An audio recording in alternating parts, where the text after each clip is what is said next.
Welcome to the OAPN Podcast with your host, Adarsh Sakare. No bullshit, no cuts. 100% raw conversations with 0% fucks to give. We don't encourage the consumption of alcohol, but if you want to open up a cold one while you watch this, it's not a bad idea. Welcome to episode number 95 of On a Personal Note with Adarsh Sakare. On 94, we had, of course, Kantraj.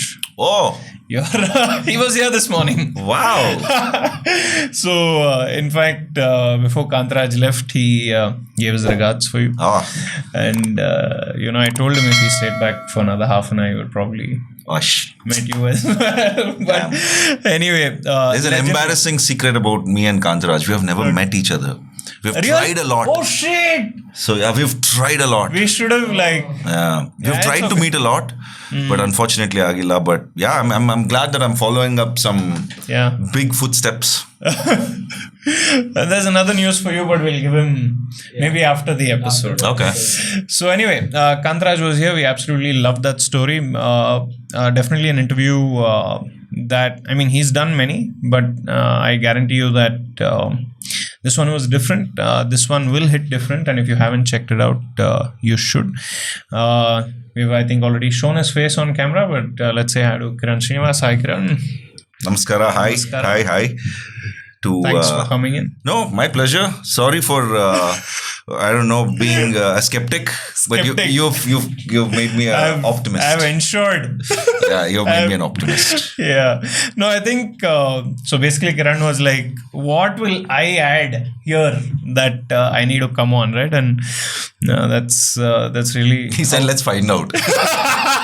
Come here, we don't know. Yeah, let's see. Let's see. Yeah. But I think it's interesting. As always, I think, of course, and also the reply I gave Kiran was, when you pursue things like films and movies and any art form, right? I feel there is something interesting in you, and you have thoughts that are more broad-minded, and you're ready to challenge stereotypes. You're ready to challenge definitions of success, mental peace, politics, religion, and things like that. Right? Only when you're ready to challenge certain mainstream scenarios, you can enter art form, and that's pretty much my basis of reaching out to people as well. Those who've known Kiran, you'll already know that the contribution that he has done in the film industry is interesting, is nice to talk about. But if you know Kiran even better, you also know that he has strong opinions about a lot of things. He has strong opinions about lots of things, which I think makes it interesting to sit down and chat with him.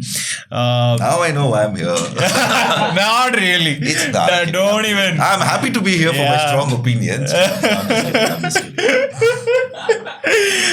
But anyway, if you know Kiran, awesome. This is another chance for you to get to know him better. Yes, I'm sorry, but you've signed up for this. Yeah. Yeah.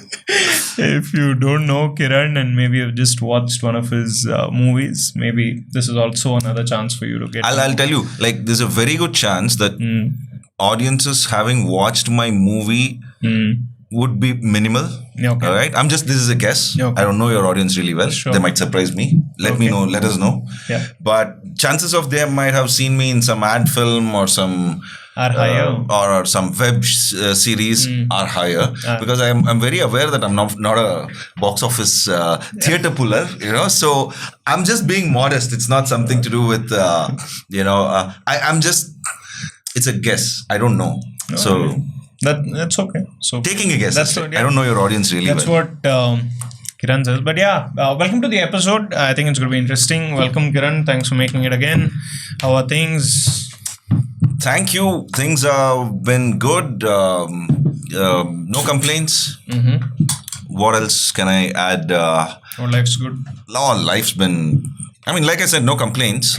Personally speaking, right? Professionally, personally. Geopolitically, there are a lot of complaints. Socially, there are a lot of complaints. It's not even been 5 minutes. Exactly. You're the one who's asked me, right? How are things? I'm just telling you. Personally, absolutely great. Couldn't have asked for better. Professionally, going on really well. can ask for better, and it's happening, I guess. Yeah. I guess to start with, that's a brief, short answer that I can stick to. So what, usually I get to these things much later, but I think I feel like I can ask you right away, right? Have you chased success in some form or the other? Are you still chasing success? What does success mean to you? We can start with that. Yeah, I don't know. It's a very interesting question. I've thought about it, but I don't think I've ever chased success. What I might have subconsciously chased was becoming famous at a very early on. Famous would be lack of a better word, but let's say I wanted to be noticed, and there was a very solid reason I felt. That's because I come from a family of absolutely all academics, following either doctors or engineers and things like that. So it was very, not that I had any pressure from family, or not that I was compared with them, or even my own brother, who's again a topper of his class when he was studying. So who's the doctor in the family? Most of my cousins are doctors. Most of my other cousins are engineers. What about your parents? My father was in accounts. He was a 9 to 5 kind of a regular service oriented job. He was in accounts predominantly. Mother was a homemaker. I have an older brother who's an engineer. So the idea was to kind of somehow get noticed for something that I'm good at, which even I didn't know. So I thought by trying to do these things, I was into mimicry when I was young. I would do mimicry of Rajkumar. I would do mimicry of a lot of other actors. I would do try my poor attempt at dancing, although I was not a trained dancer. I would never rehearse. I would just play a song and just go and start freestyling hopelessly, might I add that. But it was just the need to kind of, I guess I was also trying to figure out, okay, what am I good at? I know that I'm not good at studies. So what is it that I'm good at? I tried, I think, a bit of sports, cricket especially. Played decent cricket. I think I can still play decent cricket, but didn't have the dedication, perseverance, hardworking mentality and all those things to become a professional athlete for sure.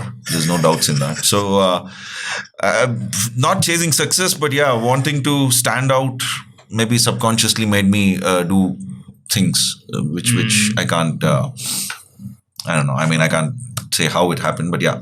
How far do you think you've come along that? Are you still, does that definition stand today?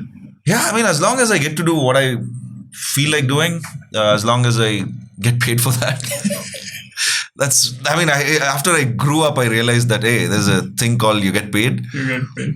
So, yeah, as long as I get to do what I want to do in my own space, if my employer or my producer can understand that and accommodate me, I think that's all I can, Sure, 100%.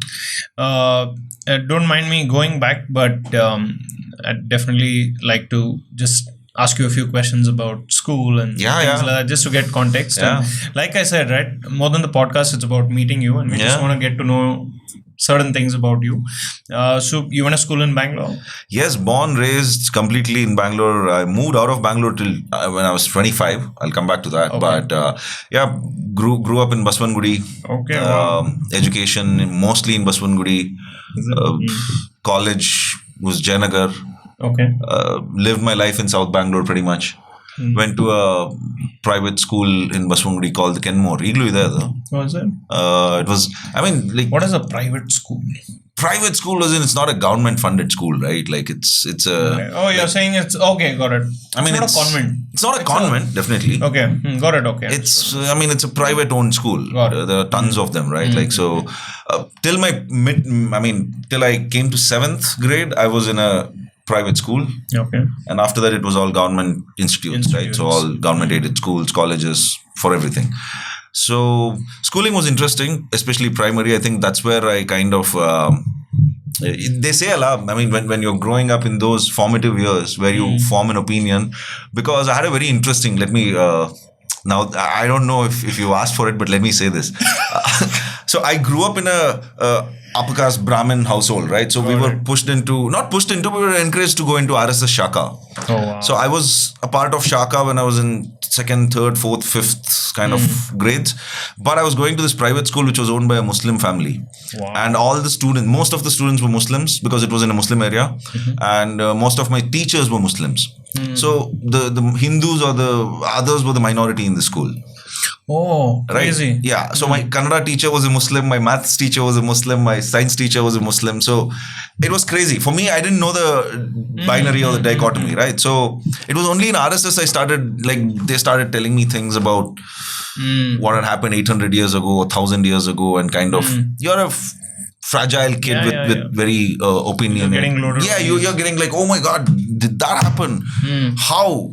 I wouldn't have let it happen on my watch. And next day I would go to school and pick a fight with my friends. I'm like, hey, come here. I didn't know that you guys have done this. I'm not kidding. Are you serious? Yeah. Like, you didn't get beat up or what? No, because it was all innocent kind of a thing, right? Like, I mean, it was naivety. Even the kids were there like, what the hell are you talking about? Like, they were perplexed. I mean, kudos that my parents kind of realized that I was becoming a little nut job and they kind of intelligently pulled me out of RSS.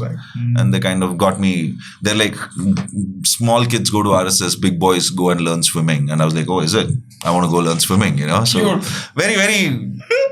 They knew how it worked, how I'm going to work. How to? Yeah. So schooling was really interesting in primary where, like I said, I mean, people that really know me now, I mean, kind of, they really know me. They won't come and ask me, why are you like this?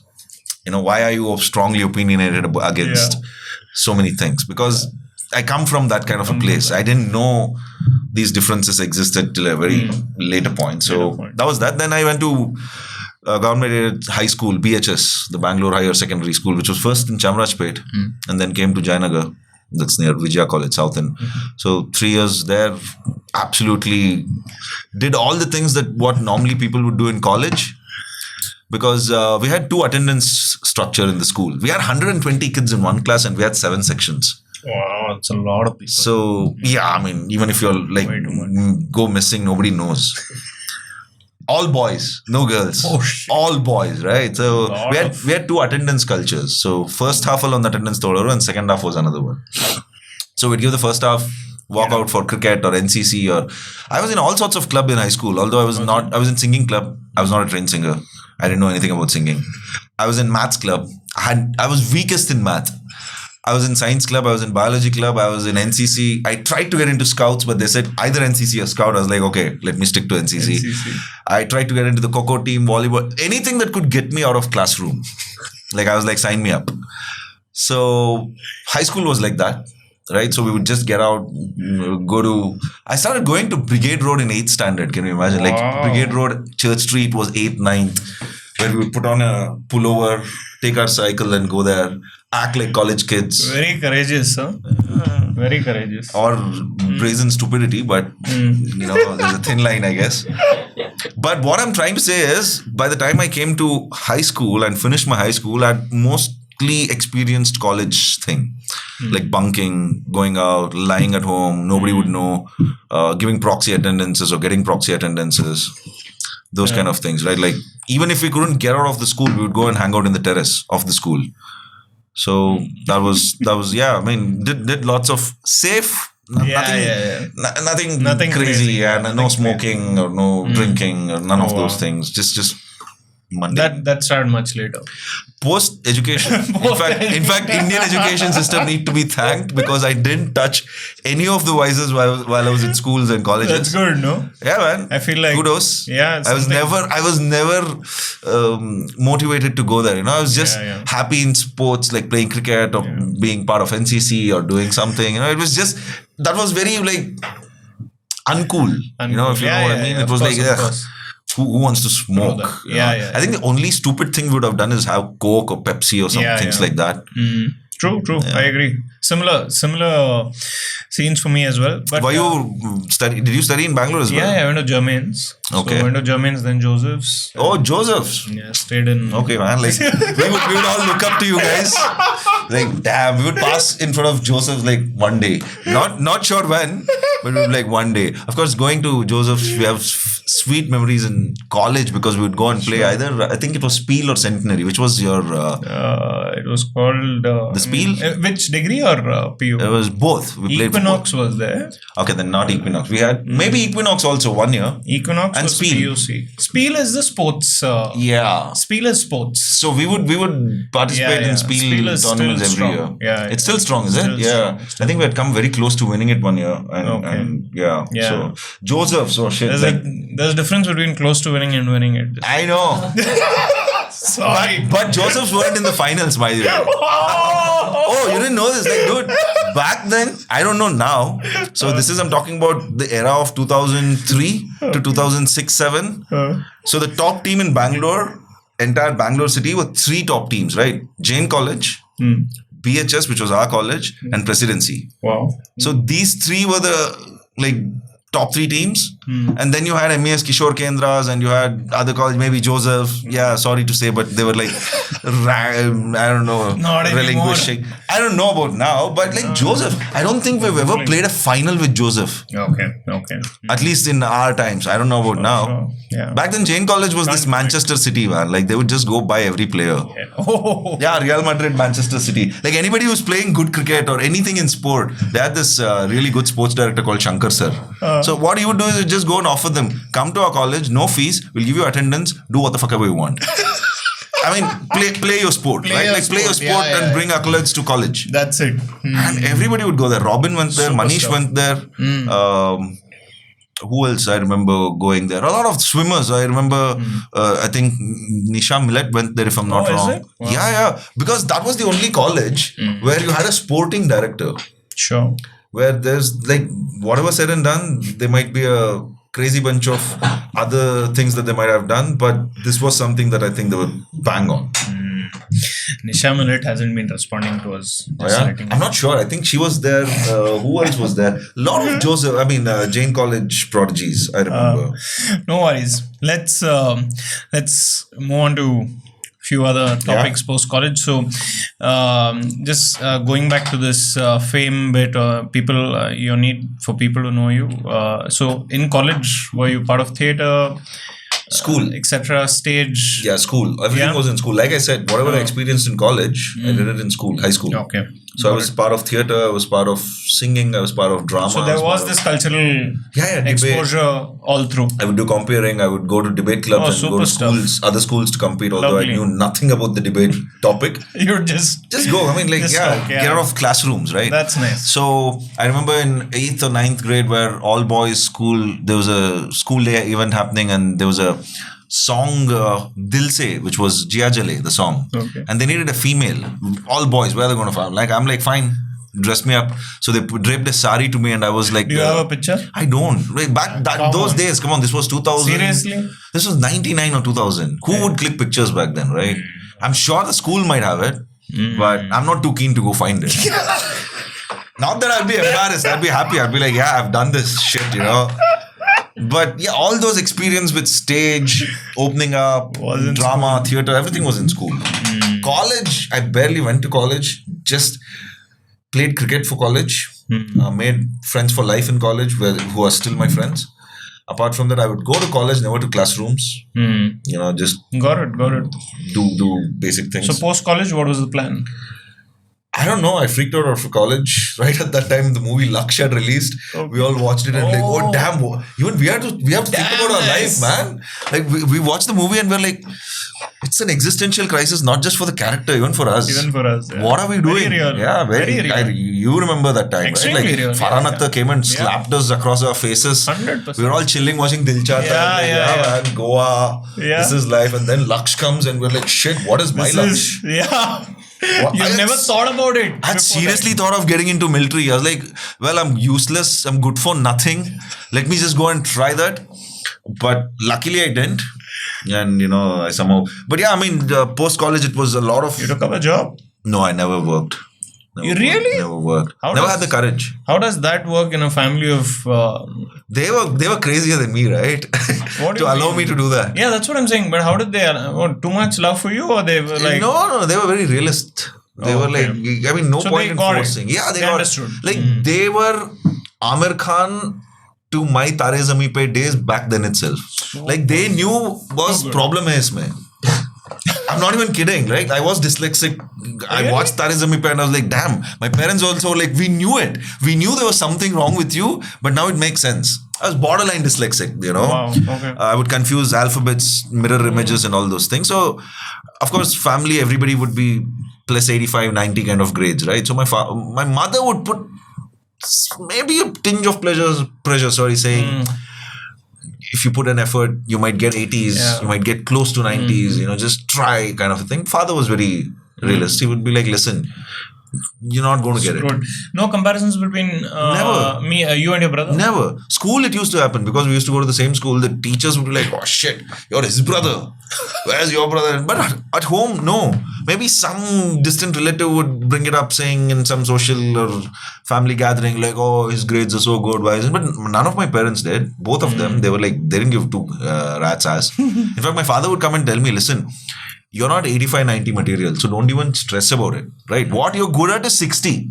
Like nice, no, good approach. Yeah, he said first class is your worth. Approach. Now don't go below that, right? Like don't go into 40s and 30s. Stay here at least. Stay here, get your things done. Because I remember I finished my 10th grade and I was thinking of college options, like where I need to go and things like that. My father's like, why are you going to college? I'm like, what do you mean? He's like, yeah, do you really think that you're going to pursue education, work at a company and have a like normal life? No. Why don't you go to FTI? That's the first time I'd heard of what FTI, Film Television Institute in Pune, right? Pune, yeah. I'm like, why? Like, yeah, it looks like you're going to become something and do something in entertainment. Go there. Go there. I was like, no, my friends are going to college. I want to go to college. You know, that was the cool thing to do. I was stupid. Like, I went to college instead of FTI. What degree you are saying? I mean, this was for PUC. Of course, he encouraged saying just pick up arts or something for your first +1 and +2. And then what? I picked up commerce. Okay. You chose midway. Oh, yeah. No, they never said encourage me to go to engineering or doctor. They're like, are you crazy? They would like, no. Okay. Commerce, they're like, okay. This is fine. Okay, you'll be able to manage it. Yeah. They still didn't have any confidence that I'm going to do something with my... So degree, what you studied? BCom. I'm a commerce graduate. Yeah. And after that? That's it. So what was the plan then? I didn't know what the plan was. So life was very uncertain, at least for me. You graduated degree which year? I think it was 2006. Okay, I graduated in 2006. 18 years ago. Yeah. Wow. I graduated in 2006 and through 2006 and 7, that was the time when I'd started working out a year before that while I was in college because I was extremely anorexic kind of a kid and, you know, low on confidence in terms of, I was very body aware of my fact that none of my pants would sit on me or shirts would fit on me. So I started hitting gym when I was maybe 19 or 18 or 17 like that. So somebody told me like, dude, you have this at that time, John Abraham and, you know, Milan Soman. I'll tell you even before them, who was that guy, dude? There was this Gladrax Mr. something or somebody, I forgot his name. So the modeling culture had just like popped up at that time, right? Like you had in the women, you had Aishwarya Rais and Sushmita Sen's who had come up, and John Abraham was a big name back then. Arjun Rampal was a big name. So somebody told me like, hey, why don't you try becoming a, what do you call that? Portrait model. Like you have that, you know, European kind of a thing. You don't look anything like a fucking normal kid over here. You look anorexic, but there it's called catalogs, you know, like you might even like actually work. Yeah, look this way, look sad and shit. They might, you know, like you might work. I was like, fuck, that's not a bad idea, man. I'm loving this. Yeah, that's how it, like I started doing that while I was in final year college and things like that. Gotten in a couple of gigs by walking ramps and shit and like, got paid. Yeah, it was, they paid me, but it wasn't like a lot of money, but it was like, it made me realize like, fuck, people are willing to pay for these kind of things. What was the first paycheck? It was cash, I think it was. How much? I think it was 3,000. 3,000 bucks in 2006? 2006-7. That's a lot of money. Not a bad start, I realized. It's a very good start. Yeah. 3,000 rupees. People have come here and said 300, 200. Yeah, 3,000 You are I already remember. 1-0 ahead. Somebody had even told me that it's a good start for you to start at 3,000. Of course, after that I did gigs for 1,000, 1,500. Would go to some nightclub in Church Street or somewhere and do a ramp walk with some serious? local coordinator. Yeah, they would call us. They would pay us 1,500 or 1,800 or 2,000 rupees for all these are ramp walks. Yeah, just go and walk in the ramp and wearing some clothes and Mostly it would be some fashion things that they would give us. Okay. I wouldn't drink at that time. I wouldn't smoke at that time. So I would just get in, do my shit, and get out. Okay. There's no staying back. So this was never. I mean, had this been now, I don't know where I would have fucking ended up. Luckily, luckily I didn't know anything. So that happened for a year and a half, pretty much. Then I think while I was doing that, 2006 got through. I was graduate. I mean, namesake, I was a graduate. I didn't know what I was doing. I think one of my cousins called me and he said, again, see, they have structure. They might not want me to do something in that, but they were like, even you do this, there should be some structure in that. You want to act, there should be some structure in that, or you want to become a model. There should be something concrete. Yeah. So then he gave me some advices of why don't you go to Bombay or Chennai and, go to a drama school or some acting school and do something over there. I did. Unfortunately, I don't want to take that name because I don't want to promote them. Yeah, and I don't want to promote them. I think it's a scam. People who know me really well, they know it's a scam. I think nobody should go to acting schools. Go to personality development courses if there are, where they will teach you how to open up in things. This is 2 days in a row, by the way. Yesterday we had Sudarshan here. Okay. Sudarshan Rangaprasad. He said the same thing? Same thing. Yeah. Spoke about a whole scam story of a film school. That I mean, I don't think they don't intentionally scam them. I don't know about him. Which school was he talking about? He also didn't take a name. No, he didn't. We don't want to make enemies. Yeah. Not that I care, but no, I mean, there might be some kids who are going there right now, and I don't want them to feel like dejected. So I think the best you can make out of most film schools, who it works for, are the ones who haven't even taken the first step in terms of, say, being out there, speaking to people, being shy, right? So those things can get broken to some extent. But I think a lack of rupees for that back in those days was PS. I mean, if I had gone to a theatre group, right? Yeah. If I had gone to Rangashankara, if I had gone to Town Hall and sat there, somebody performing, guys, I'd be like, boss, I want to, open my personality. They would be like, okay, every weekend come here, we're going to take you somewhere, we'll get you idli vada or something. Practice. I think it would have costed me some 1,000 to 10,000, whatever the range. Full, yeah. And I would have been more open and, Okay, Bangalore only you went? No, I went to Bombay. You went, so this is after graduation. After graduation. 2007 I went there. It was a 4 months or 3 months course. Okay. Plan was, so I went to Bombay, loved Bombay. I was like, fun. I mean, I was still not into any of the vices, mind you. I still wasn't smoking, drinking. Hotel Bombay nothing, also? No, nothing. I'm waiting. So, when does it start? No, it didn't start with a bang, man. I mean, it was much later on. Socially, it just started. We'll get around that. But now tell me. So you go to Bombay.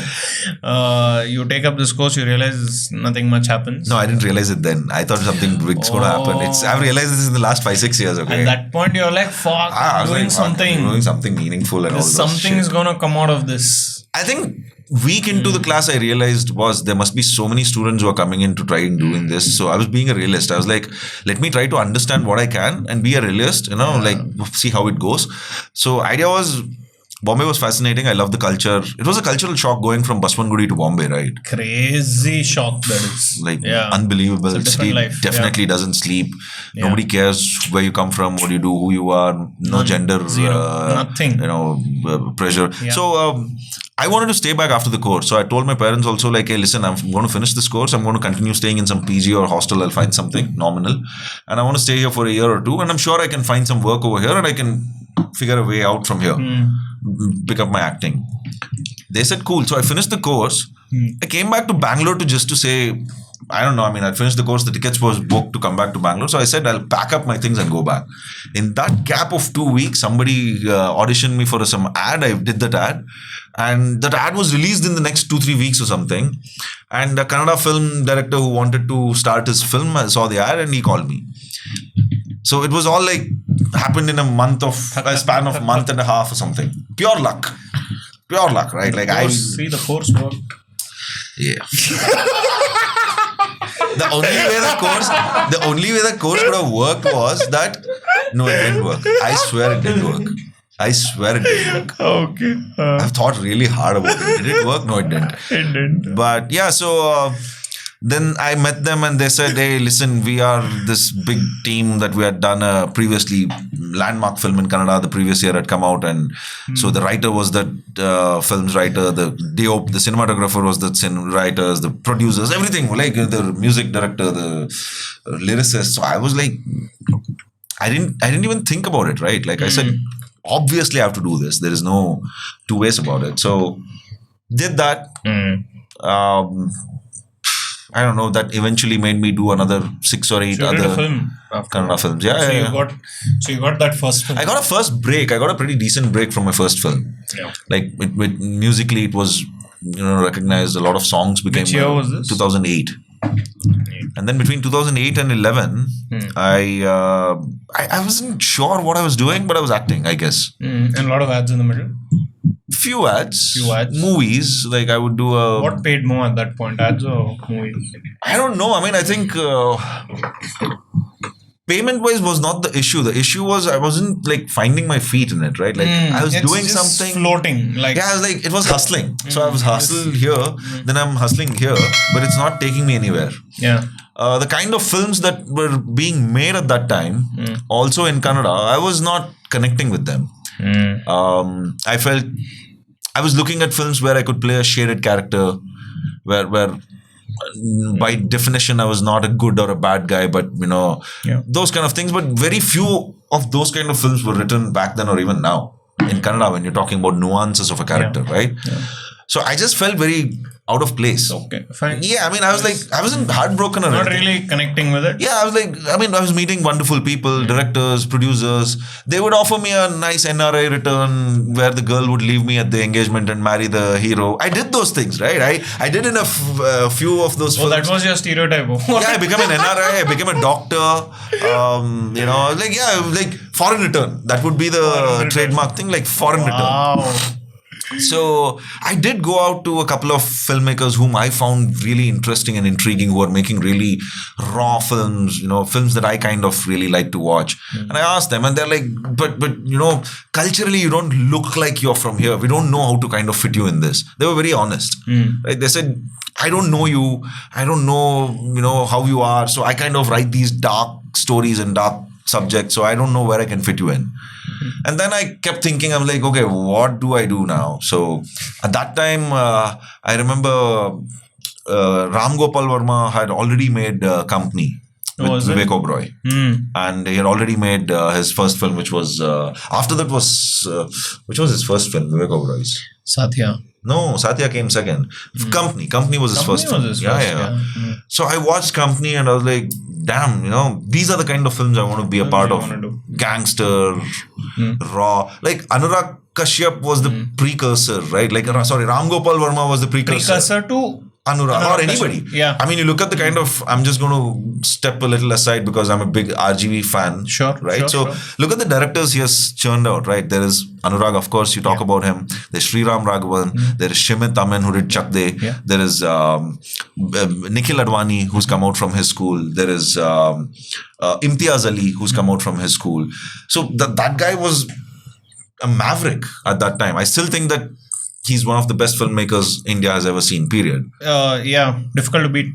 I don't Satya. think. I mean, nobody can make Satya, right? The kind of film. Very difficult to take that place. Who's come around? I don't know. Nobody. I mean, even he's failed miserably after that, trying to match it up. Wow. That's Company, Satya, these kind of films kind of made me like Sarkar. Those films had already come out in the timeline, but I was like, hey, these are the kind of films that I kind of, want to be associated with. So I kept thinking of filmmakers like Ram Gopal Verma or Mahesh Bhatt, because Mahesh Bhatt was making these I don't know, Imran Hashmi thriller kind of crossing boundaries. Yeah. Right? Just breaking them left, right and center. Kind of thing. Yeah. So I went to Bombay after 3 years. In 2011, I went back.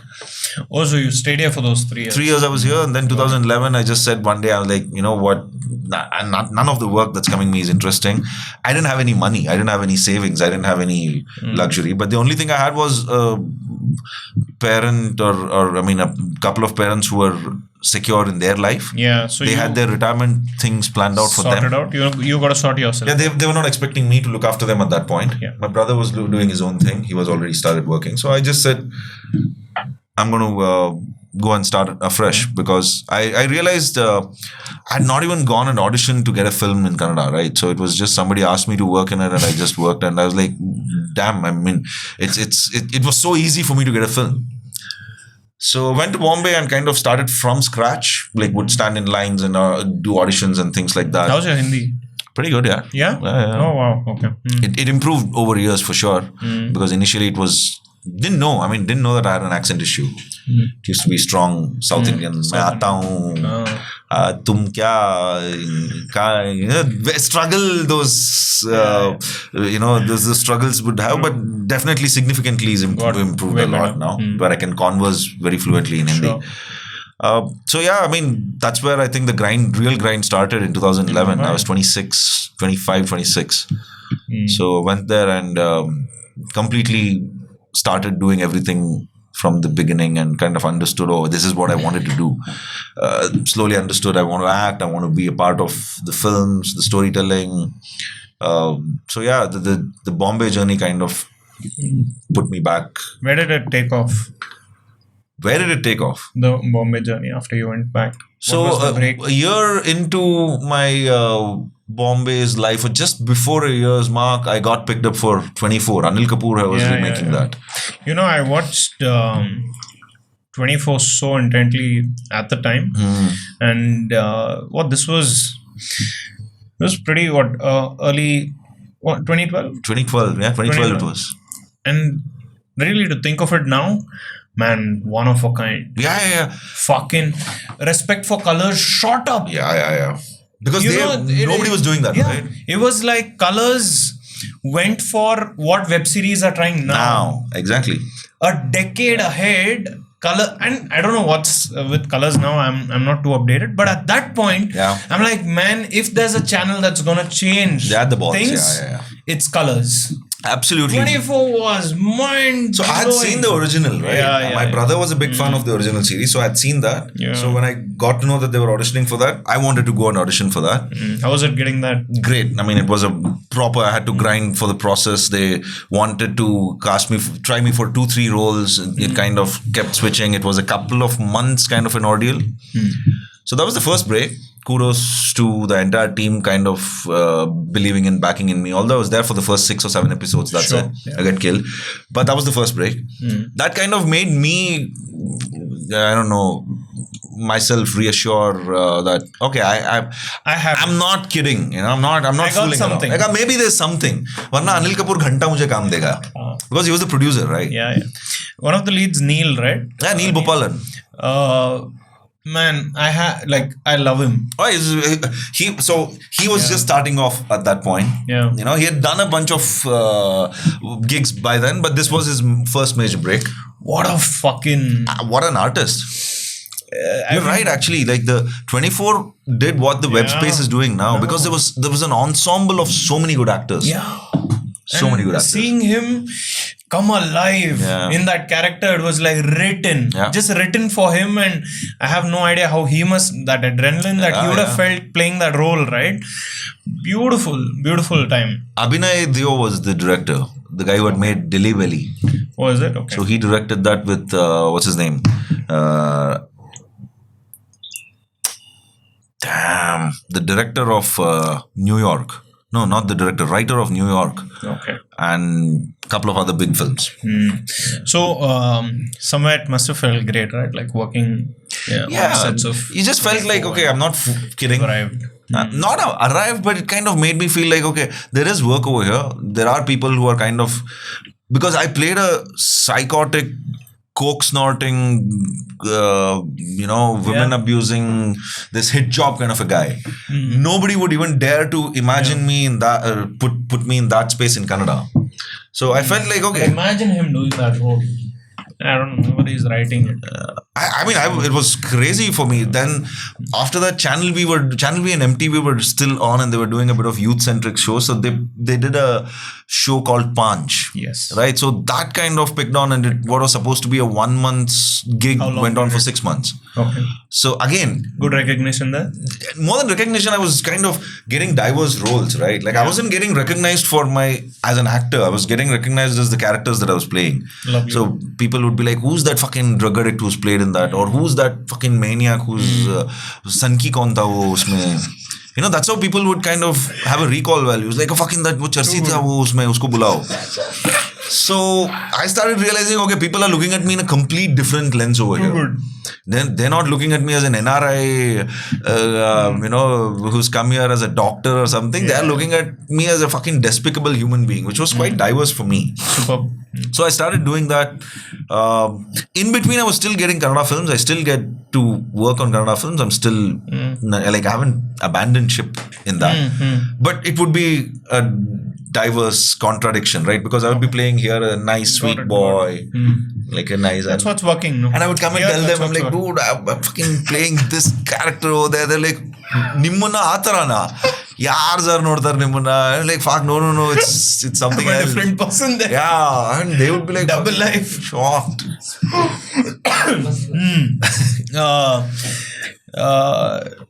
Where did you get introduced to the vices? Mumbai?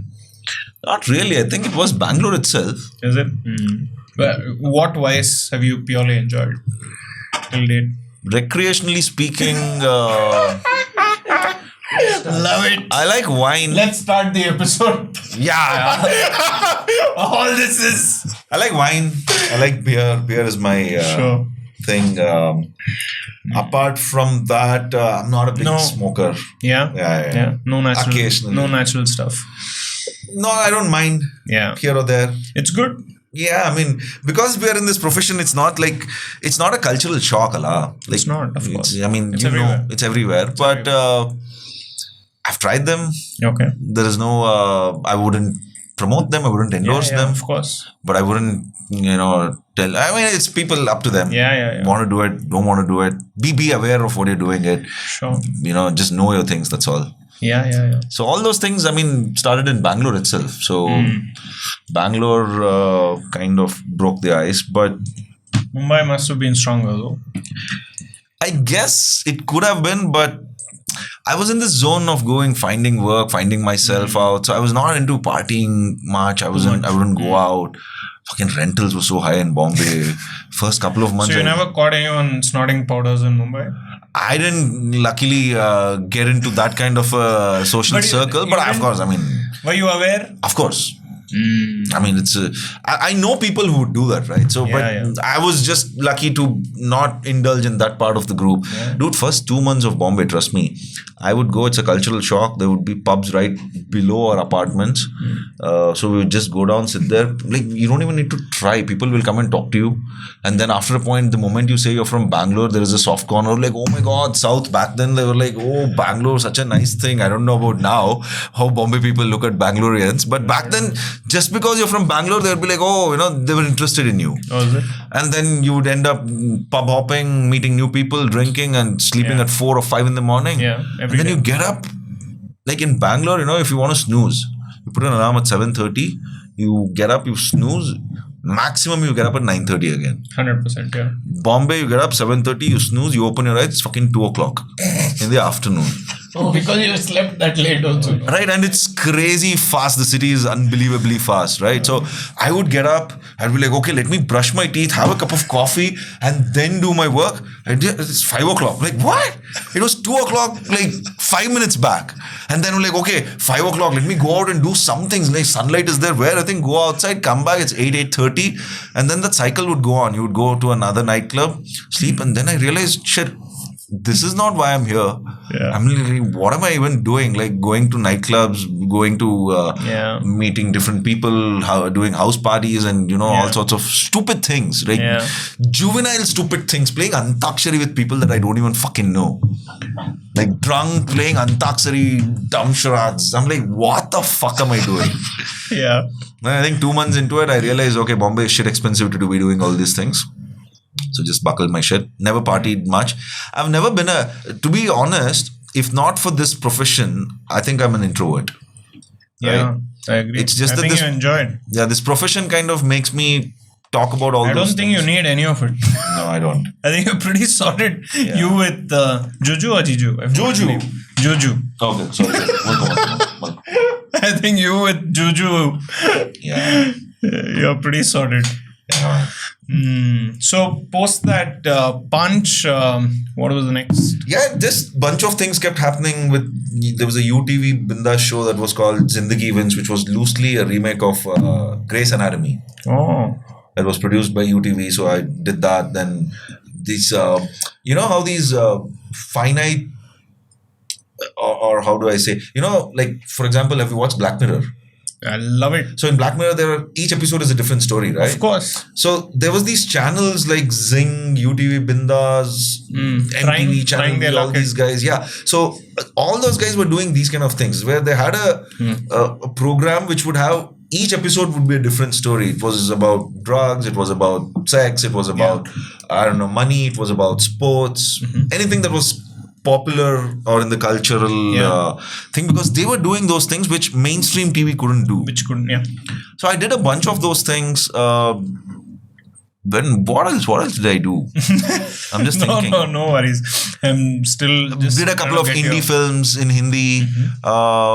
Then did a couple of Kannada films in between. Things just, kind of one thing would lead me to another to another. I think that's how things were going on till 2019. Sure. 19 is when I was, I got a chance to work with Star Sports as the sports broadcaster and anchor for them.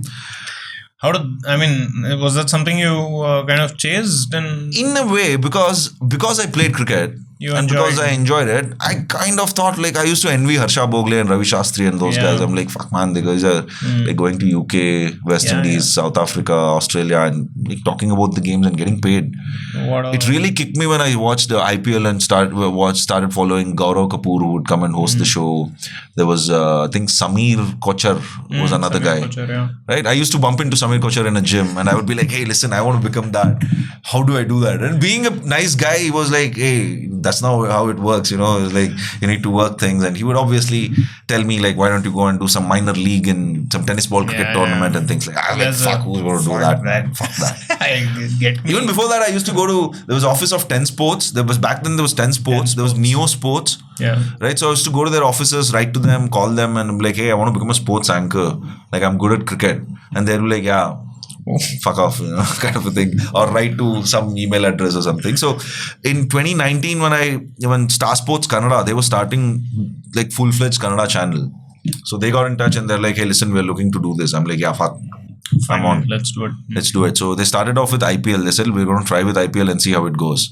I knew I was going to like fucking have a ball. Nail it. I'm not nail it, but I was sure I'm going to enjoy it, because even if you wake me up in the sleep, like this is what boys do, right? Like we talk about cricket for free. Yeah. So if somebody is styling you, paying you, giving you a fucking run order to talk, and somebody is in your earpiece telling you after this topic which topic you have to go to, it's just like perfect. So I just took it like duck to water kind of a thing. Where's that dream going now? I'm still working with them in 2024 right now. I'm still with Star Sports. Okay. Things are well. Like I have a great relation with them. They kind of respect the fact that I'm an independent artist as well, and I'm hustling in that. So they kind of allow me to do my gigs. I've started a casting company in the last year or something, really? Which kind of morphed into a production company now, where we are producing some small contents. I wasn't aware of this. Yeah, it's all in the last year or something that has kind of kicked off. So Star Sports gives me that space to do that, right? They kind of allow Very me. Nice. They hire me for around 70 to 100 days a year. Really? Yeah, so that's much it. Work? Yeah, almost. Cricket is a lot of, right? So I get around anywhere between 70 to 100 days in a year. From Star Sports? From Star Sports, which kind of gives me the space and the peace to do other things. Figure things out. So Star Sports kind of made me, or rather I would say the broadcasting or the anchor's job, which I never thought I would become, right, has given me freedom to say no to jobs which I'm not interested to do anymore. Earlier it used to be like, okay, I don't know if I didn't have the bandwidth to think about the job, right? It was like, I need the money. So now I'm like, hey, listen, I don't need the money. If the job is exciting, I might do it.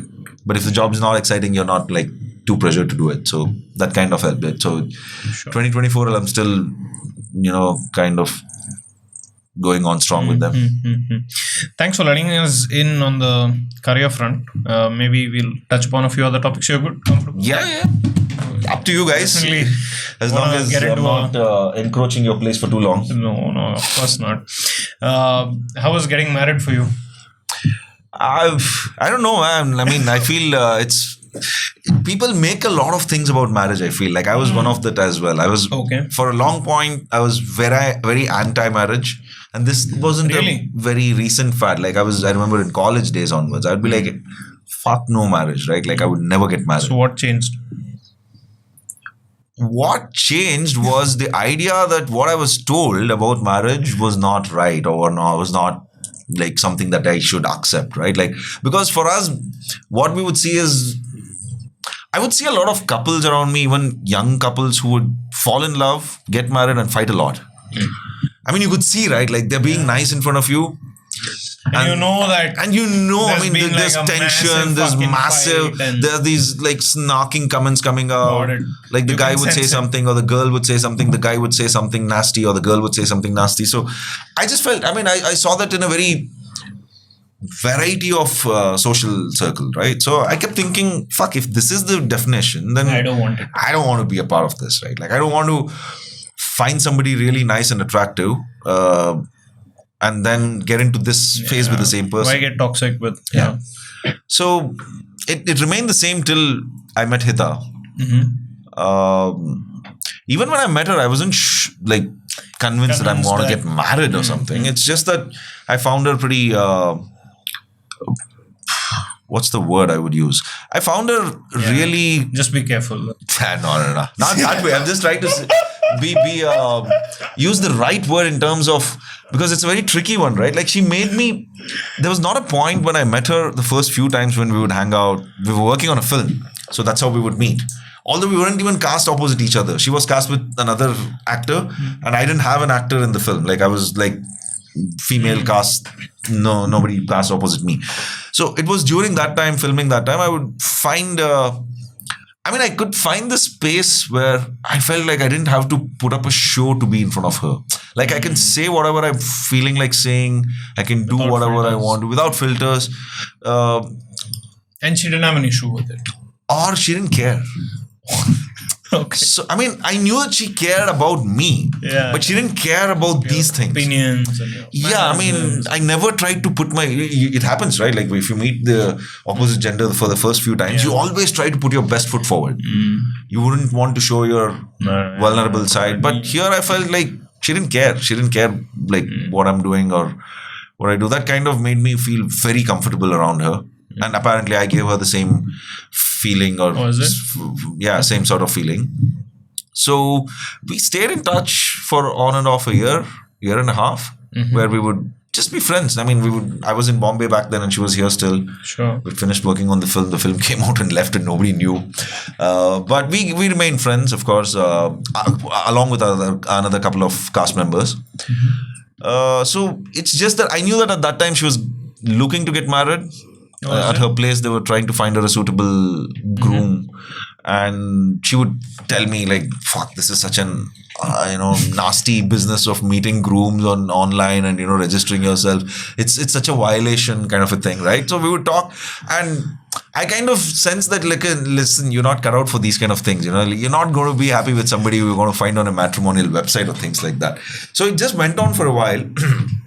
I remember one of the times when I was here, it was a birthday or something, and we were all together. A bunch of her friends, my friends were there, and I just asked her what happened with your like whatever matrimonial shit that's going on. She said, "Fuck, no luck, all useless guys." And at that point, we both started talking. I said, "Listen, I think why shouldn't you and I try to kind of see if we can make sense?" Yeah. And I told her like it's not that.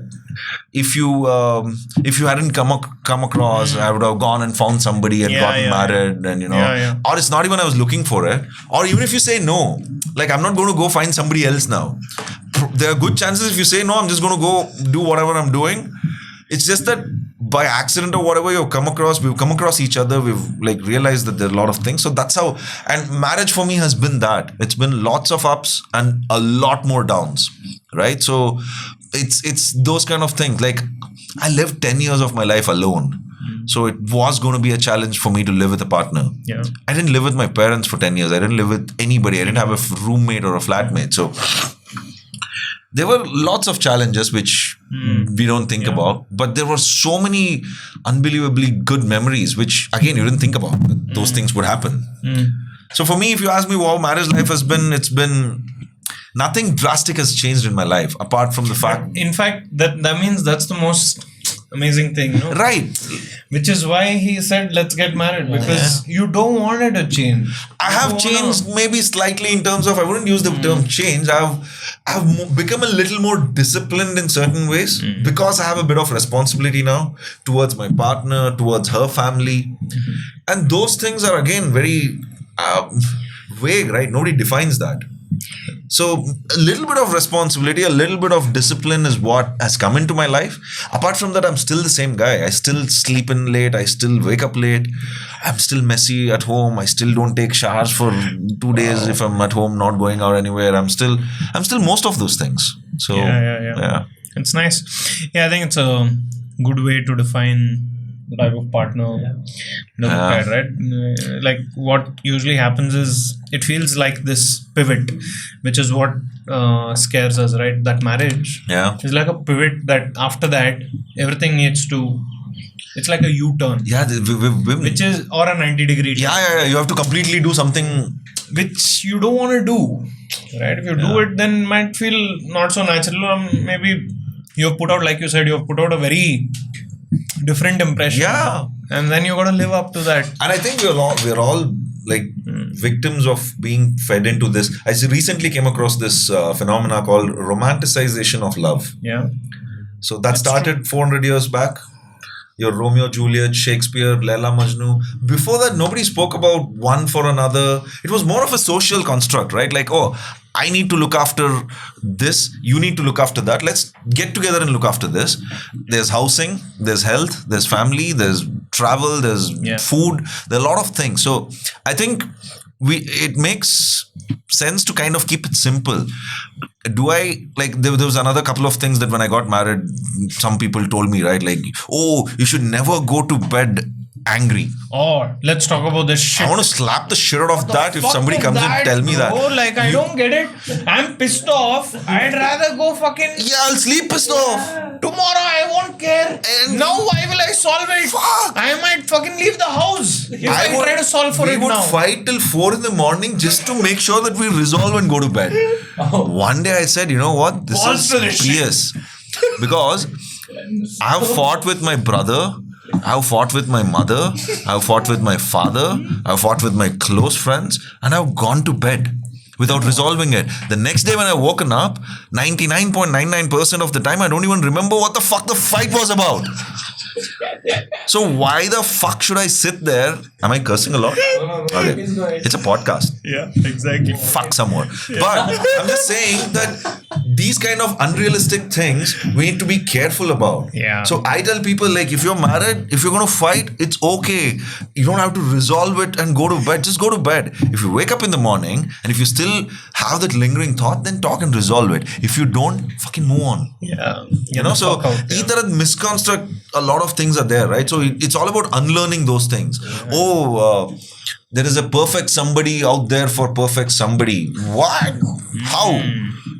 I think it's this, right? So basically, no, I don't mean to sound sexist here, but the reality is a lot of women have been sold the wrong story about love.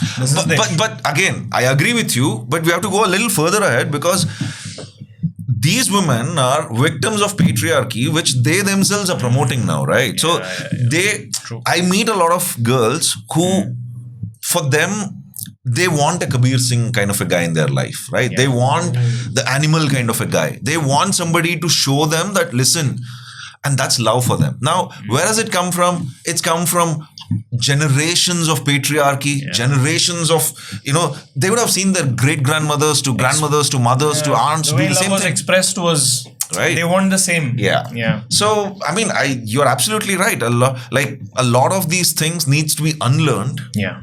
And that's the only way we can make any sense out of this. I'll tell you, You're married? No, not Okay. yet. I mean, that's why I'm asking you all these. Yeah. You want any realistic views and opinions on it? Come to me. That's why I'm saying, like I've had I think last 8 years I've gone in like 3 serious relationships that didn't work out for whatever reasons. But anyway, I'm finding ground now again. So there's this. I'm so sorry. Yeah, There's this thing, right? Like they expect you to kind of find somebody, and they kind of associate normalcy to that. The moment you choose, or you're for whatever reason not doing that, then suddenly it becomes abnormal. I'm more interested in normalizing that as well. Like I think it's normal to find somebody and get married or whatever. And I think it's equally normal not to do that. Yeah. This whole thing of... I like that, yeah. Right? Because the whole emphasis is, again, having kids. I think it's absolutely fine and normal to have kids. But it's absolutely normal not to have kids as well. Yeah. You don't have to make it a stigma or a taboo. It's absolutely fine not to have kids and have dogs. Yeah. Millennials are apparently... I was reading a study recently. Millennials are buying homes because of dogs. Yeah. I'm one of them. I've never thought of buying a home or buying a piece of land. I've decided we've bought a piece of land because we want to have dogs with us. So we are... Hita's on the same board? What are the options she got? Okay, here is how I made sense to that. I think bottom line, all human beings have a fascination towards pets and animals and have that compassion. It's just that some people tap that into that emotion and some don't. Yeah. Hita, I think, was a borderline kind of she was sitting on the fence. Like she liked it, but she was not sure. Being with me, she kind of understood how to communicate with dogs or animals, and now she's absolutely fine. So that way, I think all these things should be normalized, right? It shouldn't be like if you're not, if you didn't, or if you came out of a relationship which did not work, that should be okay and that should be normal too. It's abnormal to fucking stay in a relationship which is not working, right? And people were like, no. But you have to stay together. Yeah, which is what most of our parents did. I mean, our parents' generation, whether things worked or not. I think if our mother's generation, they had gotten to know the kind of freedom that this generation is experiencing, nobody would have been married. I'm sure even my mother would have walked out. My father would agree to this. My late mother, but she would have walked out. Trust me. My father says this. I'm not even kidding. And he doesn't say this to beat around the bush. He says, like, dude, he had some, in his earlier marriage, whatever. I mean, I don't want to get into the details. Couple issues that they had. He said, kudos to her that she stuck because she didn't have any options back then. Yeah. Which is true. Which is very true. What I was asking you is, I don't know the words for this. So basically, in a marriage, of course, the need for equality is more now, and rights for men and women have to be equal and things like that. But again, there's this debate of how feminism has been taken, in a different. So the question is this, right? So feminism is driving a lot of thought processes in younger women now in terms of what you need to stand for in a relationship, etc., etc. The problem I've been seeing is it's been driven so much that they're taking away things that a man stands for in the relationship as well, which is for their well-being. Right? So, say if I'm saying something right to the girl I'm in a relationship with, even without thinking, the subconscious reaction is you don't have the right to tell me this. So this is so fucking real, it's unbelievable. Yeah. And I have no idea where this is going, right? Because the second, and I've seen this in multiple instances in my own life, the second I try to, impose for the better, I'm fucking shot back. Get the fuck out. Fuck. This is such an interesting topic, bro. Like, please go. But that's what fucking me up, right? Like, so somewhere a man also takes pride in saying there are topics of the house that I will take a call because I know that my nature and my mind works better than yours. We are wired for a few things. Now, when I say wired for a few things, of course, that's debatable, right? What men are wired for and what women are wired for. Subjective. But But you do agree some are obvious. Like, I mean, if you could, I don't know. I mean, just to Oh, wow. go on the same page. Let's say, trusting another man in whatever nature. Okay. Hey, there was an entire episode of Friends. Haven't you seen this? Okay. Kiran, you don't mind coming a little Oh shit, more am I going this out side? of this frame? Sorry. If you don't mind, just come a little forward. yeah. Yeah, I don't know. Was it? Okay. Yeah, I guess there was. There was one episode where Chandler is like, Yeah. you remember this? Yeah, and I'm honestly, it's a very superficial example, but I'm just, it's difficult to think of a deeper topic right now. I think what I can make sense of what you're trying to say is, But I'm just saying, a man can understand another man better. that's because we are assholes, right? Like Yeah.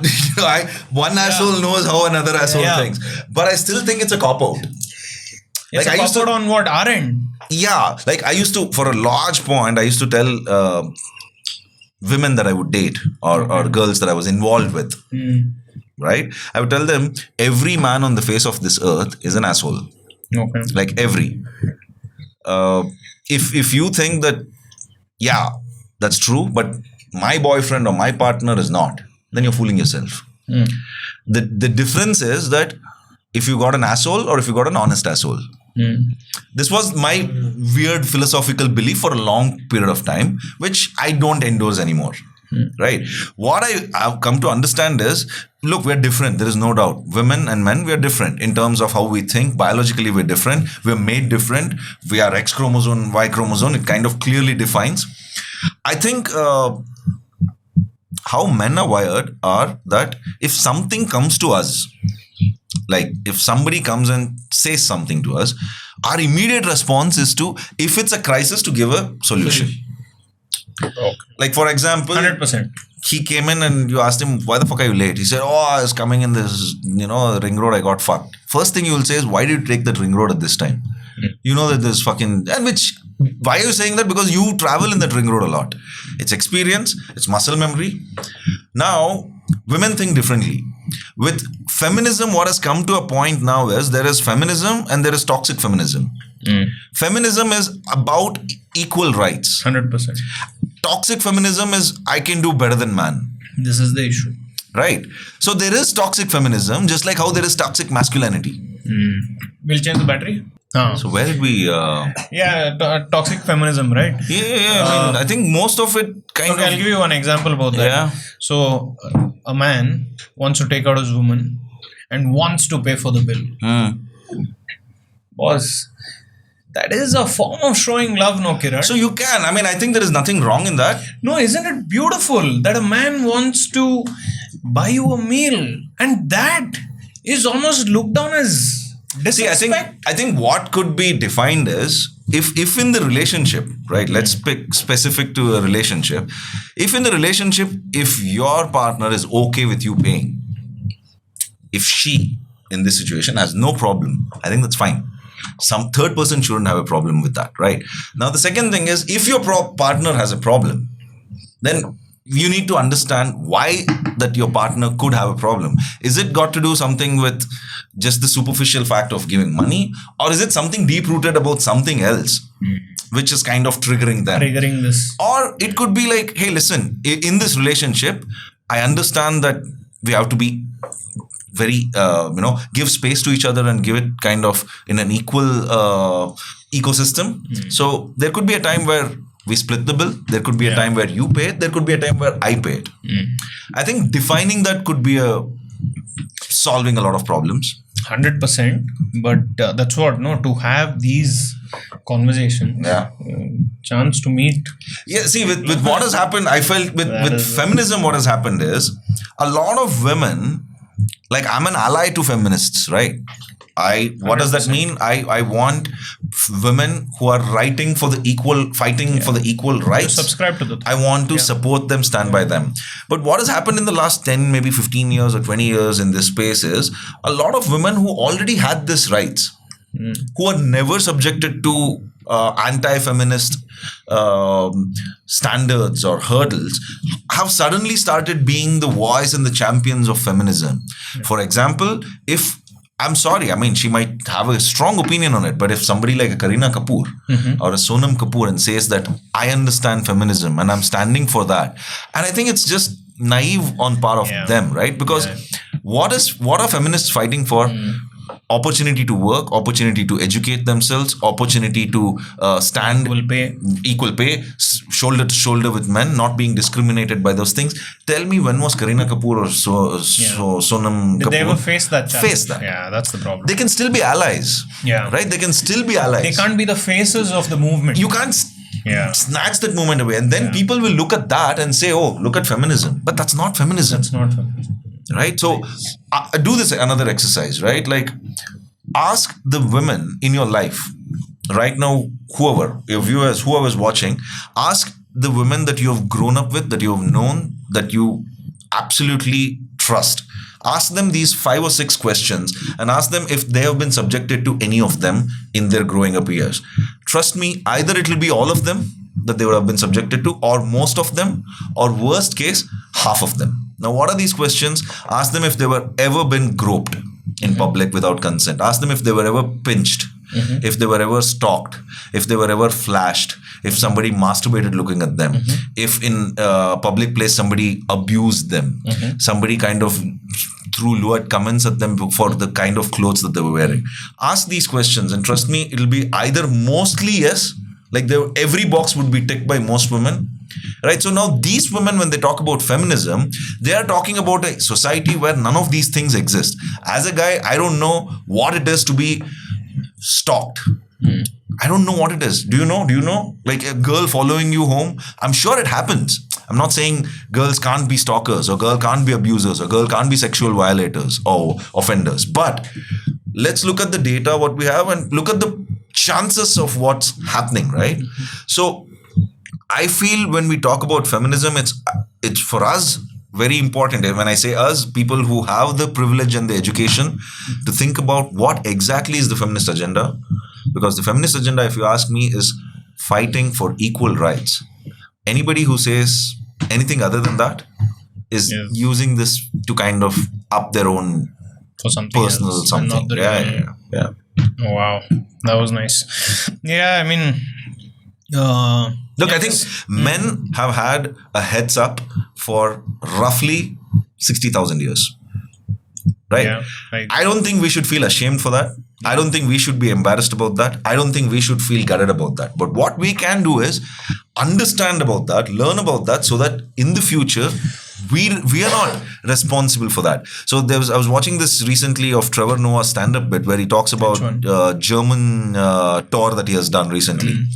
Did you watch that? It's up recently on Netflix. Oh yeah, I haven't watched. He speaks so beautifully. He says in Germany they teach about Hitler and Second World War every fucking day, right? Even now you go there are memorials to make you remember what exactly happened with the Holocaust, what happened with the Jews. Now what they do is fascinating because there's a thin line. You can shame an entire generation into thinking that what the fuck did we do and make them apologists for the rest of their lives. So what they're doing is they're saying something like this happened, which shouldn't have happened. We are showing this to you so that you learn this. Not because we want you to feel shame or take any burden or responsibility for this, but because you are the future of Germany. We don't want you to not learn this and repeat this again. Wow. So by just learning this, because you're the future, you won't do this. Similarly, as ally of a feminist movement, I want to make sure that anybody who has a space which they feel they don't have the equal voice, I want to be their ally. I don't know about the other toxic feminist agenda that's there. I'm sure it's there. I don't condone it. Just like how toxic masculinity is there.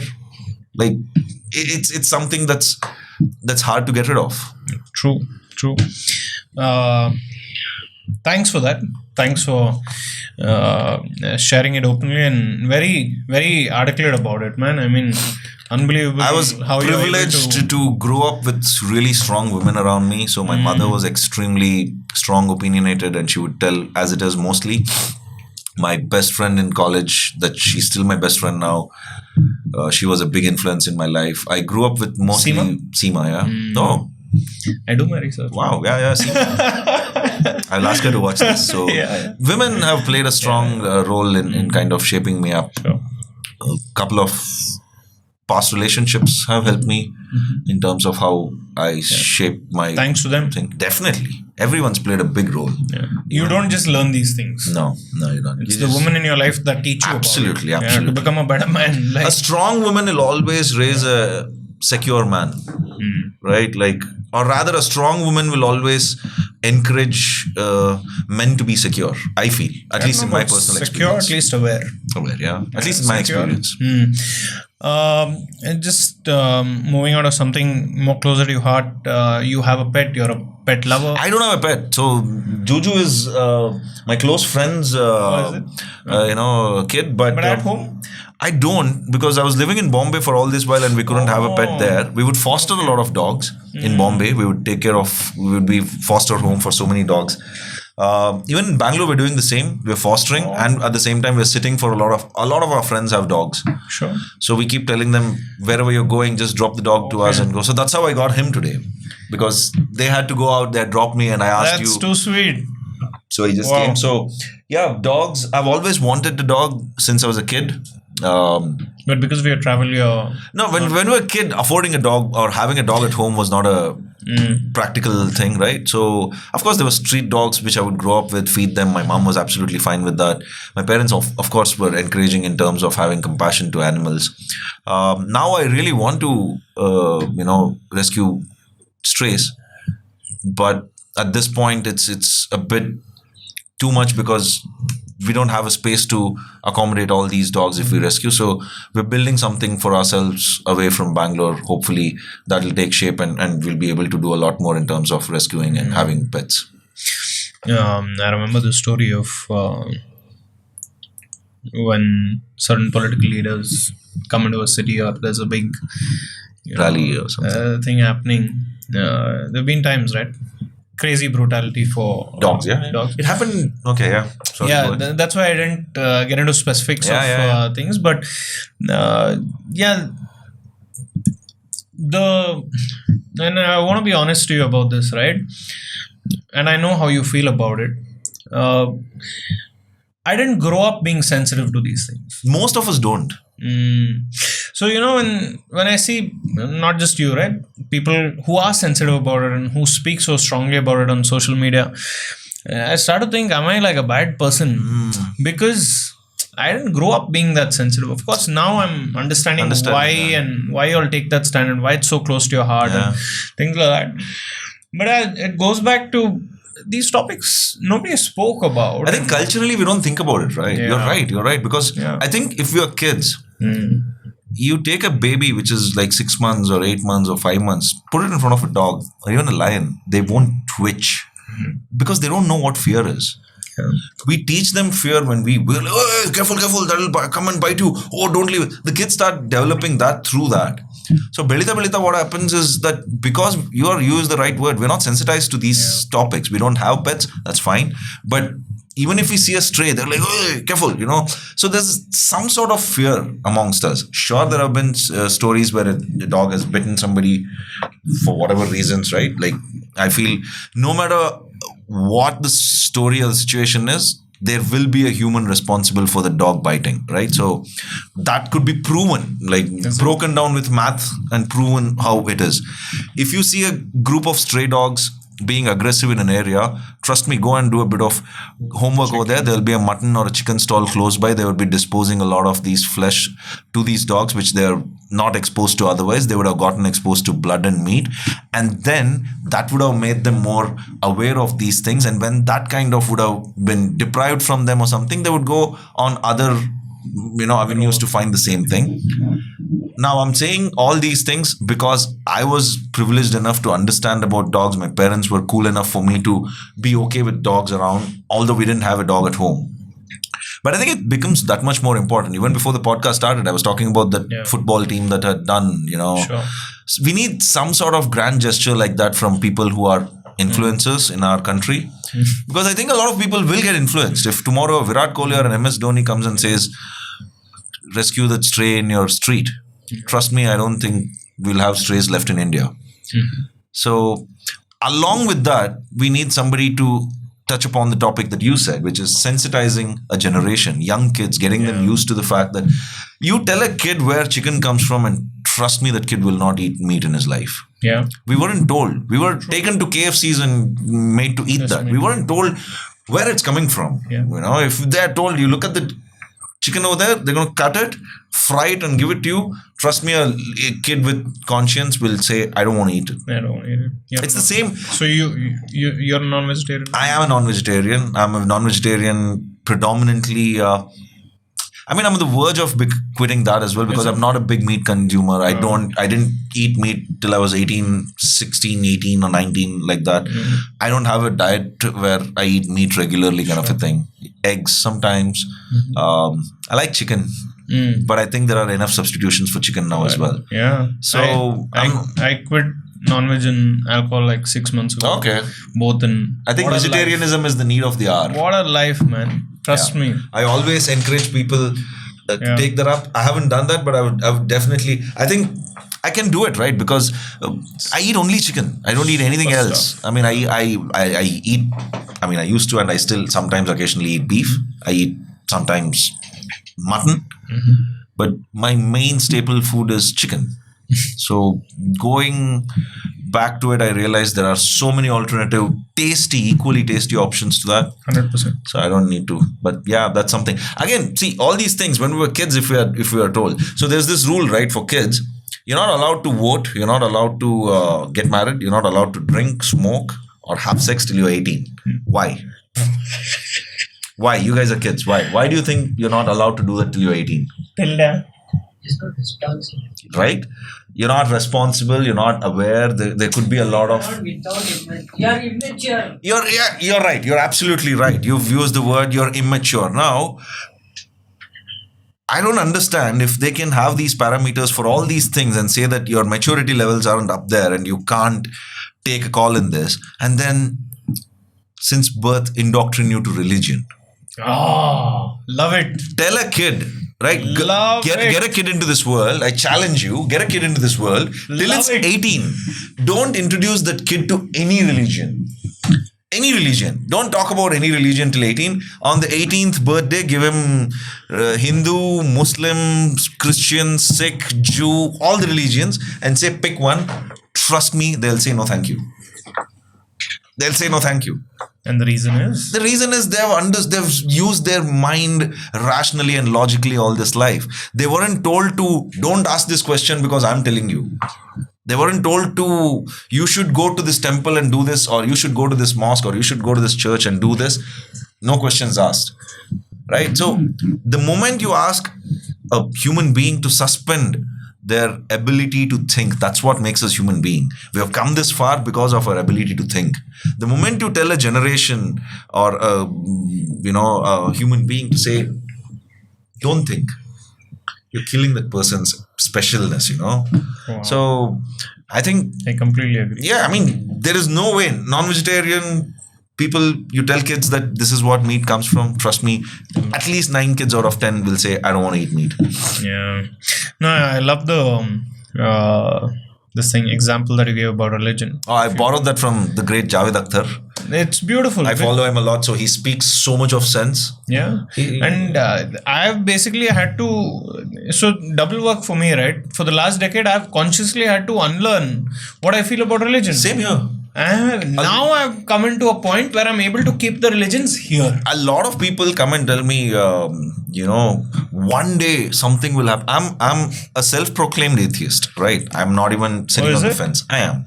They'll say one day something will happen. I'll come to that. I'll come to that because the moment somebody tells me there'll be something that happens to you in your life and you will start believing. I tell them I was a believer all my life. I had to become an atheist by unlearning things. So I was a believer. I was a believer till I was 25, 26, 27. I used to believe in God. I used to believe in form of, what society mostly told me. In by large, the definition what they put across. But by asking certain questions, I was having this conversation with somebody the other day. I said, I'm an atheist because you're a theist. You come and tell me that there is a God And I tell you that I don't believe in that. If you don't come and tell me that there is a God, then I'm not an atheist. I'm an atheist because you're a theist.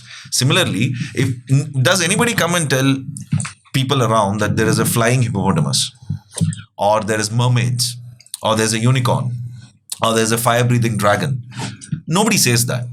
Do we believe in them? No. Do we go out and tell people that, hey, I don't believe in flying hippopotamus, I don't believe in flying fire-breathing dragon or mermaids? Why? Because nobody's claiming that. If somebody were to claim that, we would say no. Similarly, because people come and claim to me that there is a God and I'm blind to not see that, I say that I don't believe you because I don't see any proof. You show me the proof, I'll believe you. That's the best part of the atheists. You show them proof, we will say, okay, I was wrong. I didn't know. Now I know. So I'll believe you. That's as simple as that, you can put forward to. The only difference I see is, at least in my personal experience, if I say I'm an atheist, I don't make fun of people who follow religion, right? Yeah. But people who are believers, they make fun of atheists. That's crazy. They're like, and that's when you know that you, my friend, God can't do anything to you, boss. You're hollow inside. I mean, if God existed, does any of this thing make sense? So that's my. I mean, I've learned to become an atheist, and that's because people tell me that there's a God. Like, if they don't tell me that there's a God, I won't be an atheist. It's like one of my closest friends, and very, very rare or low chances for her to even watch this. And maybe I will, at some point I'll show her. But she belongs to a certain community, and she keeps saying, Adarsh, I'll miss you in paradise. Okay. Oh, really? What the fuck did I do that you didn't, right? You haven't accepted this particular being in your life. Really, I feel like I'm pretty sorted. I think I'll get there before you. Yeah. If that's your thought process. Yeah, and it's unbelievable, Kiran. And what's painful is, and that she's such a close friend. Such a close friend. Yep. And she says, I'll miss you in paradise. And I'm like, oh fuck, where did this go wrong?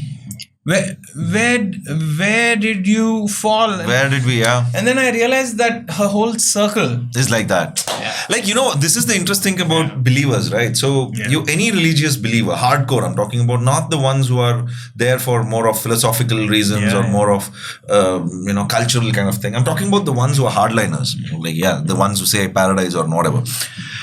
You ask them, boss, every religion claims that they are speaking the truth, right? That religion says that's the only truth and that's the only God.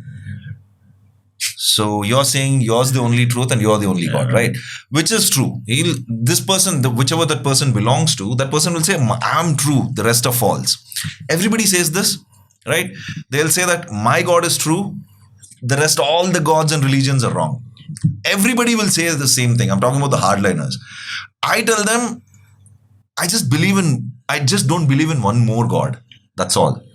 You guys are already not believing in those religions because you're not part of that. You're saying, I don't believe in this religion and this God. I don't believe in that religion and that God because I'm not born into that. I'm born into this and I believe in this, right? That means by default, you're not believing in X, Y, and Z. I'm not believing in X, Y, Z and this. That's the difference. You are just saying, no, I believe in this.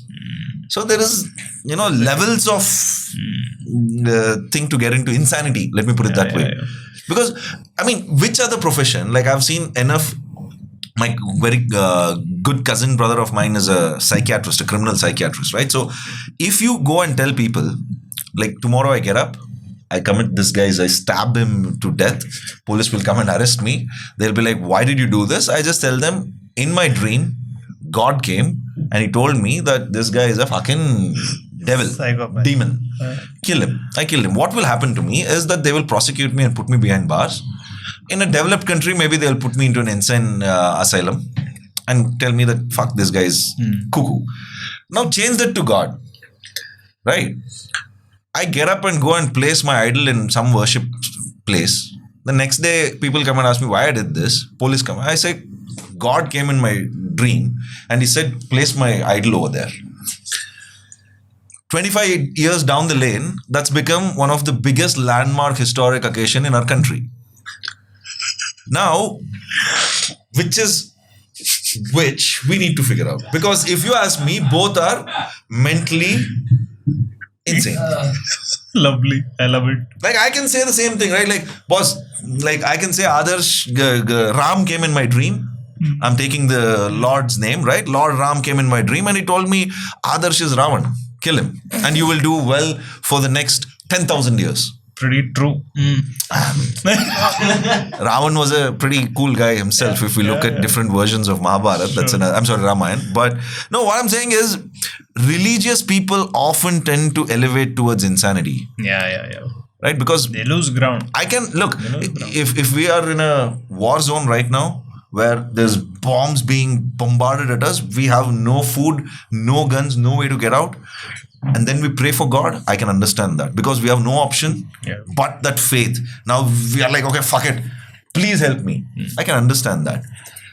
Educated, sensible people in normal situations. I'll give you another example. When I see a lot of South American and European football players, when they do really well, like Neymar's, Messi's, Cristiano Ronaldo, they thank God. Yeah. The first thing they do is in their interview, I want to thank God, I want to praise Jesus or whatever. Pakistani players do that with Allah, right? Prophet.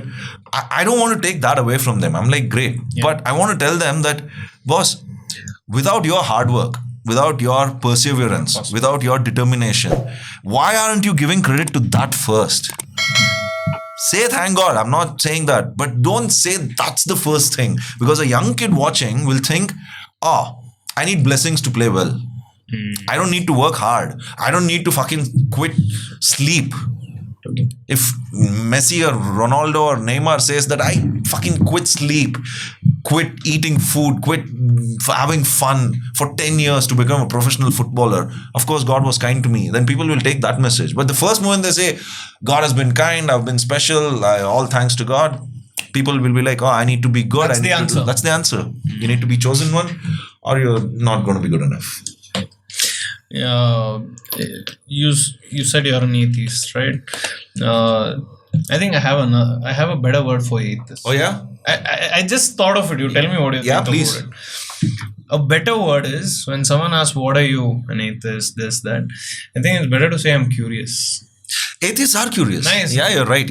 Atheists are curious. It removes the stigma, by the way. But I want to fight that stigma. I want to tell them fucking, like the word secular. I'm like, why are you so offended with the word secular or liberal? The definition of the word secular is I'm secure in my belonging, in my atmosphere. Nobody makes me insecure. If somebody is singing, if somebody is dancing, if somebody is cooking, I'm not worried from that. That's making me secular, right? What is liberal? I'm liberal in my thought process. I think most of us are liberal in our thought processes. If we choose to go on a holiday to a challenging place in terms of it's not your comfort, I'm not going to my native, you're progressing, right? You're thinking in a progressive way. Let me go and explore, let me go and see something. So I think the stigma is something that's sad. It exists even for the word atheism or anything. It's so sad. It's just sad. But yeah, you're right. I mean, we can destigmatize it. The thing is, you'll be allowed with more warmth into conversations. Yeah. Right now, I'm surprised how am I allowed into this podcast? You're the ones I built this for, boss. You need to realize I need people like you to come forward and speak. Because people will come here, people will have one thought, outside that door. They'll walk in and they'll flip. I say, what the thought you carry outside the door, please come Cancel speak. culture is very strong, right? Like people get like, I'm like, boss, I might get cancelled. Who knows? But they'll not understand only. No, that is the problem. You think they'll make it this far. The ones who make it this far will understand what you're saying. Yeah. The ones who really want I feel the fear of these guys. Like, I think that they're all like a little scared or afraid because of the atmosphere. But it's sad. It's sad that it's come to this point. You heard of this guy called Alan Watts? Yeah, of course. recently. I discovered him only Recent ago, a okay. month or 2 months ago. What is your opinion? on Blown him? my mind. Blown your mind. Okay. No, again, right? I'm curious. I never choose. I explored. Started exploring early age with Osho, and then of course YouTube screams Sadhguru, and of course wanted to explore that. And Did you? yeah, Okay. yeah, quite a bit. But the way I had fallen in love with Osho at one point, not that I'm not now, but now I feel like after I found Alan Watts, right? But didn't you feel that Sadhguru has rehashed a lot of Osho? Yeah. Like, It's more sellable, no? I think what I realized with Sadhguru is done smartly is he realized that Gen Zs and millennials are not going to read any of Osho's books. It's dumbed down. Huh. Dumbed down. So he read all the books and he knows nobody's going to read Osho. Yeah. So he's just rehashing them with his own personal twists. See, it's like there's this video of Osho, right? Behave like you are the first man on earth. There's a video that behave like you're the first man on earth. Basically, wake up with nothing. Yeah. Right now, that thing, it's been 10 years since I watched that video, but still, I can't do that. And it takes a whole lifetime maybe to really live what you hear from him. So, instead of that, so basically, Sadhguru's content is like 5% of that elaborated into 1 hour. Yeah. Which is where majority of but anyway, coming back to Alan Watts, right? Very interesting. I feel like, and it makes me breathe, because that thought process is so it's allowing. You should check out Prashant Acharya as well. Yeah. Very Love it. why I like him is I like any of these. So people have different names, they have gurus. I think it's I like in Prashant Acharya. layman's term, I think we're looking for some sort of mentor or guidance in generally speaking, right? I like Prashant Acharya because for everything he'll recommend you a book. Not that he has written it, he'll just say go read this book or go check that book out or go find this person's writing. So in essence what he's saying is you do your work. As a guru I can tell you which book can help you right now. You're just pointing where you can go. I like that fact. He's not telling me follow do me this or follow me. Oh, that's nice. He never says follow me. He never says follow me. He says if this is your issue you need to introspect, and there are tons of books. If you're not a reader, there are tons of audiobooks.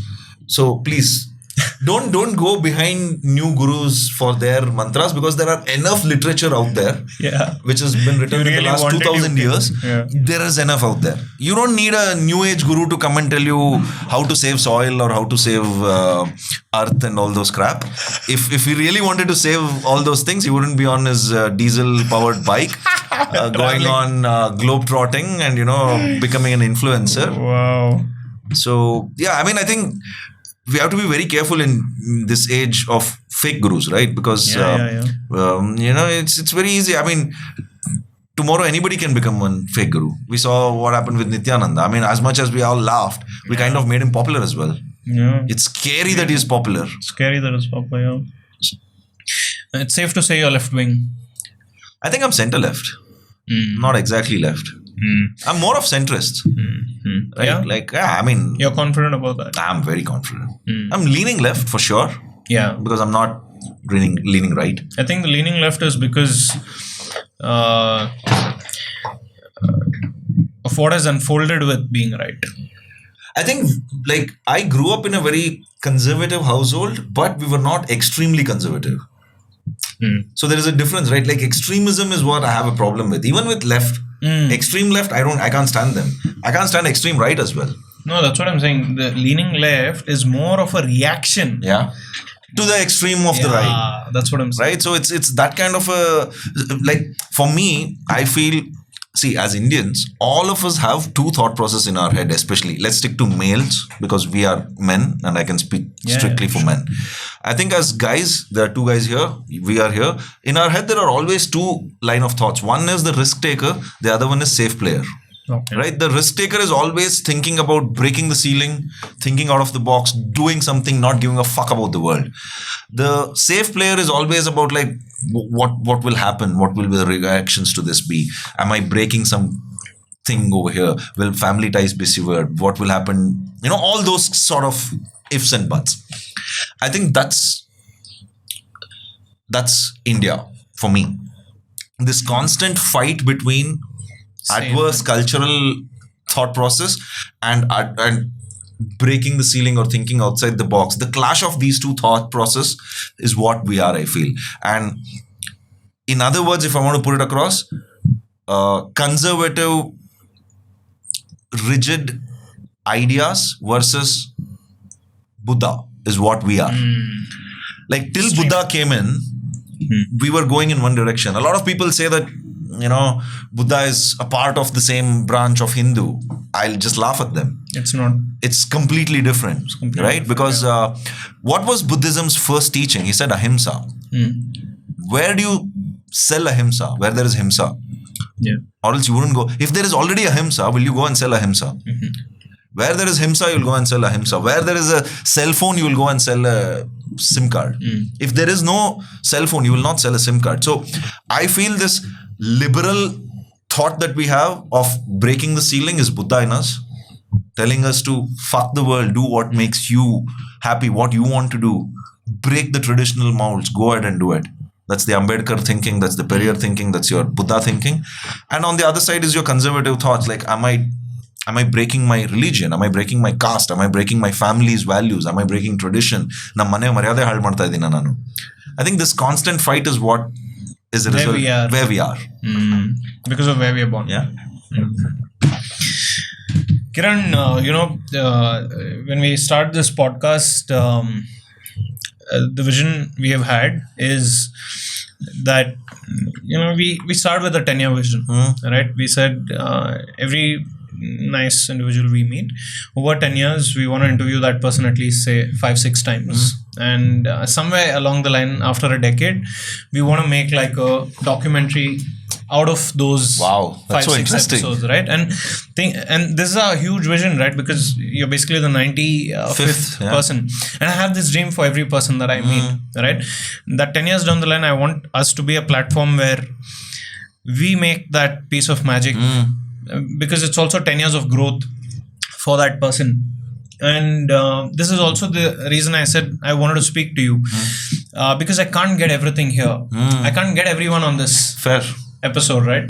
And I just want to end this conversation by saying that, so please feel free to come in whenever you feel like. Hey, now that I know again. No, what I'm saying is now that I know you're in Bangalore South. Yeah. We both are in Bangalore South. So this studio is not that far. It's 9 minutes away from my place. See, anyway, we're going to meet and we're not going to roll an episode, but we'll roll other things. So for sure. But yeah, just for the episode, please come back. Absolutely. And I had great fun, just chatting. It just didn't feel like I was under any sort of pressure or anything. It was just fun. And I want to do this, man.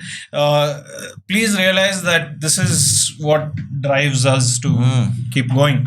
I truly believe that this microphone in front of you hasn't gained the full power it deserves as of now. But it is. Every day this microphone is getting power. And with voices like this, it gets more. Yeah. And at some point, right? At some point, I want to be in a place where I can invite you again. And this can create 100x more noise, and we are able to move things there. And I'm saying this is what we are building this on, right?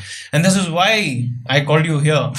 So never again in your life think that I was never been to a podcast session, so I was just a bit skeptical of. I was just not sure what are we going to talk about, right? Like I wasn't too keen on talking about. Like I said, just your my films and that's why I wanted to get done with it. You'll never see me talk about it ever again on this. Yeah, man, thank you. Because I'm done. There's nothing like if there was anything worthwhile, I would have openly told you. I was like, "Kuch nahi hai, boss, kya bolu?" There's other things that we can talk about, but it was fun in terms of the subjects that you kind of covered and the things that we could talk. Because I'd want to sit here and just talk about Osho and Alan Watts for an hour with you. Oh yeah, I would love to. And I think that'll be a nice episode, right? We can include Prashant Acharya in that. We can include maybe Swami Vivekananda also in the same fold, man. Yeah, it'll be fun. We can make cuts out of it and tag them and it'll go viral. Why not? Right? So, this is a start. Yeah. But thanks for coming in. complete respect for that. Full disclosure, I was a bit nervous, but thanks for making me feel comfortable here, and I had a great time. I'm so glad, and we'll do this when it's right again. Yes. But of course, we'll keep in touch, and Maybe thanks for center right, not completely right. Center right or center left is fine. I'm just kidding. You said whenever it took me a second. you said whenever it's right. I always feel it's never right, but if it has to be right, then Center right. At That's least all. let's be center right. Let's be center right. If we can't be anything else. 100%. Anyway, thanks, man. Thanks Cheers. for doing this. Cheers. Please realize these are things that were not possible for us 2 years ago. Having you here is still an honor for us because these things were steps we didn't imagine we can take. I'm sure in 2 years from now, you'd be saying some similar things like where you started off to where you were and where you are 2 years from now. So I'm just happy to kind of come and be a part of your setup. I really enjoyed it. You're too cool for life. Thanks, man. Thank you. Fucking how many people come here and speak like this, bro? Like, Shit, then what's the point of coming on a podcast if you can't just be like, fuck this shit? very few of us. Like you said, no? Cancel culture. Cancel This, culture. that. I don't have much to be cancelled. Yeah. I want to land now. Even if they cancel it, I'm like, fucking inflation will help me. Fuck off. I don't care. On that note, this was episode number 95 of On a Personal Note with Adarsh Sakare with Kiran Srinivas. We'll see you on the next one. Thank you.